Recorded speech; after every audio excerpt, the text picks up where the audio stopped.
Welcome to my class. I'm Abdus Salam, Assistant Teacher, Rajshahi Collegiate School, Rajshahi, Bangladesh. My dear viewers, আমরা এর আগে অনেক video তৈরি করেছি। জাস্ট আমার উদ্দেশ্য হলো তোমাদেরকে কিভাবে সহজে ইংরেজি লিখতে সাহায্য করা যায় এবং বলতে ইন্সপায়ার করা যায়। এই একটা উদ্দেশ্য, সেটা হলো কিভাবে তোমাদেরকে ইংরেজিতে আর একটু দক্ষ আর একটু সুন্দর করা যায়।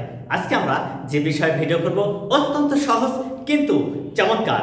ভিডিওর শেষ পর্যন্ত না দেখলে তোমরা বুঝতে পারবে না যে আজকের ভিডিওটার আসল উদ্দেশ্য কি। আমি আশা করব তোমরা ভিডিওটা শুরু থেকে শেষ পর্যন্ত দেখবা। শেষ দেখলেই বুঝতে পারবা যে আজকের ভিডিওটার রিয়াল অবজেক্টিভিটি কি ছিল।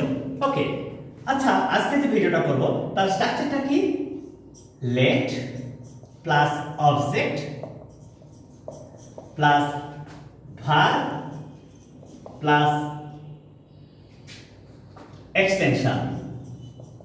এই তাহলে এই এক্সটেনশনে অবজেক্টও থাকতে পারে, এখানে অবজেক্টও থাকতে পারে। তাহলে আমরা কি শিখলাম? আমরা প্রথম যে স্ট্রাকচারটা দেখছি সেটা হলো যে আজকে এমন একটা ছোট্ট সহজ এবং সুন্দর স্ট্রাকচার ব্যবহার করব যা অনেক সেন্টেন্স তৈরি করতে আমাদেরকে হেল্প করবে। দেখো তো, চলো নদীর ধারে যাই। নদীর ধারে যাই, চলো নদীর ধারে যাই। খুব সহজে আমরা কিভাবে এই ভিডিওটা করতে পারছি এবং কিভাবে এই সেন্টেন্সগুলো চমৎকারভাবে তৈরি করতে পারছি সেটা আমরা লক্ষ্য করব আজকে। সেটা কি? দেখো, লেটস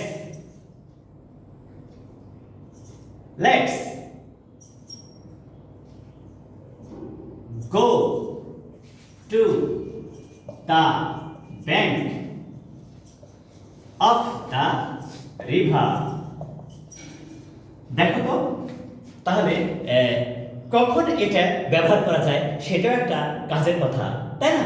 এই স্ট্রাকচার কখন ব্যবহার করা যায়? এটা তখন ব্যবহার করা যাবে যখন কোনো কাজের প্রস্তাব দেওয়া বা ভালো কাজের উপদেশ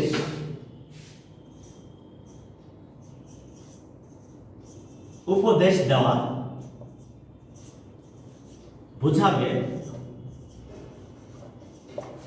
তখন এই স্ট্রাকচার হবে। কি সেটা? লেট প্লাস অবজেক্ট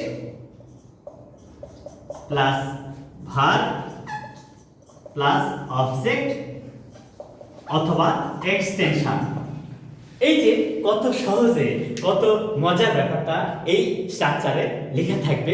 আমরা অনেক চমৎকার করে, অনেক সহজ করে এই স্ট্রাকচার ব্যবহার করে অনেক সেন্টেন্স তৈরি করতে পারবো।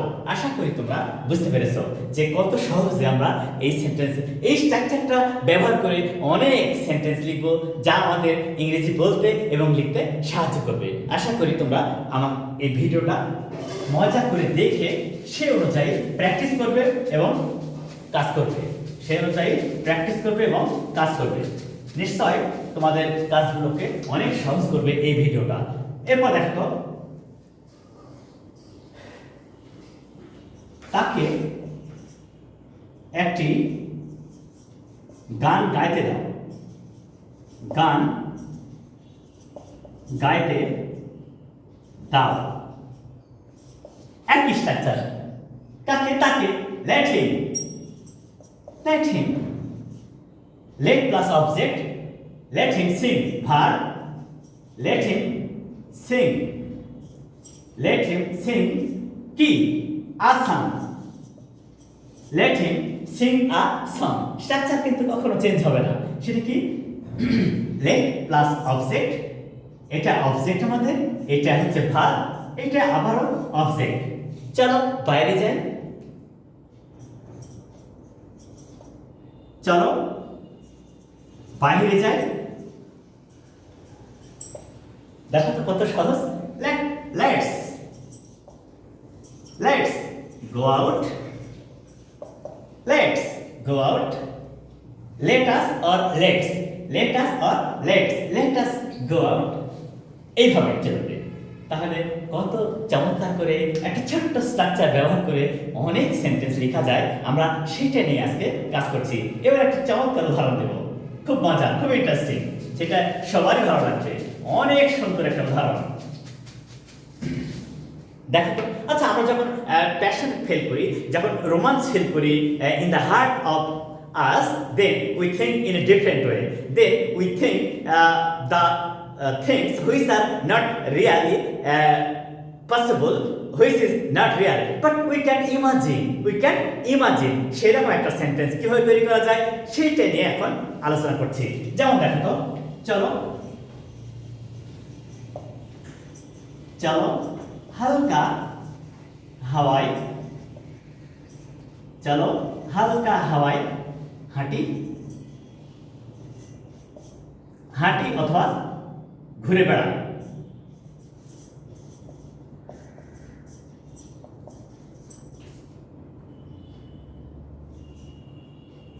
চলো হালকা হাওয়ায় হাঁটি অথবা ঘুরে বেড়াই, খুব মজার ইংলিশ। লেটস অথবা let us walk in the breeze, let us walk in the breeze। আসলে কি হালকা হাওয়ায় হাঁটা যায়? Never, but we can imagine those things only when we feel the romance in our heart, so it is too much common to all। চলো হালকা হাওয়ায় ঘুরে বেড়াই, let us walk in the breeze, let us walk in the breeze, only it is possible when you will think someone, when we will think some moment, when we will think some passion, when we will think some emotion, then we can think in our mind in this kind of situation। So I hope you will practice it just to increase your skill in English। চলো মাঠে football খেলি, চলো মাঠে football খেলি, চলো মাঠে football খেলি। let us play, let us play what? Football, let us play football। কোথায়? in the field, in the field। তাহলে কত সহজে একটা সিম্পল স্ট্রাকচার ব্যবহার করে অনেক সেন্টেন্স লেখা সম্ভব। let us play football in the field, এরকম একদম সহজ। কিন্তু আমাদের স্ট্রাকচার কিন্তু চেঞ্জ হচ্ছে না, শুধু সিচুয়েশন চেঞ্জ হচ্ছে এবং ওই স্ট্রাকচার একই থাকবে। সিচুয়েশন চেঞ্জ হওয়ার কারণে দু একটা ওয়ার্ড, সে কি ভার্ব এবং অবজেক্ট বা এক্সটেনশন চেঞ্জ হয়। সিচুয়েশন চেঞ্জ হওয়ার কারণে কি হয়?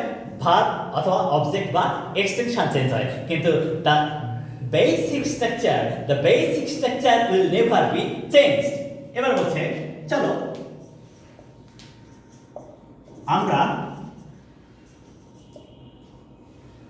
একটি ক্লাব সংগঠিত করি,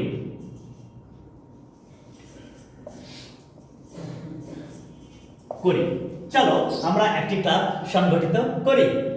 let us organize, let us organize a club,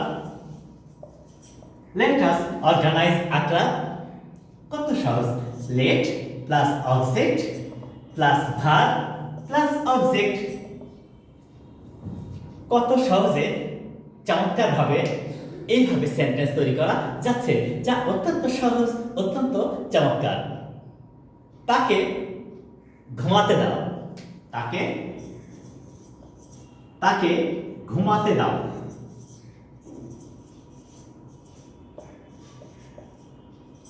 তাকে ঘুমাতে দাও। লেখা তাকে ঘুমাতে দাও, তাকে ঘুমাতে দাও, তাকে ঘুমাতে দাও। কত সহজ এটা করা যায় দেখো তো। let her sleep. Let her sleep. তাকে ঘুমাতে দাও। Let her sleep. আসলে আমরা অনেক চমৎকার করে কত সহজে একটা সিম্পল জিনিসকে অনেক চমৎকার এবং মার্জিতভাবে তৈরি করতে পারছি, সেটাই আমাদের মূল লক্ষ্য। So my dear viewers, now you can easily understand that only this simple structure let plus object plus verb plus extension or object. By following this simple structure, you can write hundreds of sentences in your own way, and you can implement these sentences in your practical life also. Just try, practice and develop your skill. I hope you will follow all the videos of mine from the very beginning to the last. My dear viewers, please like my channel, subscribe it and share it to your friends so that they can be benefited by you. Please do it. Assalamu alaikum.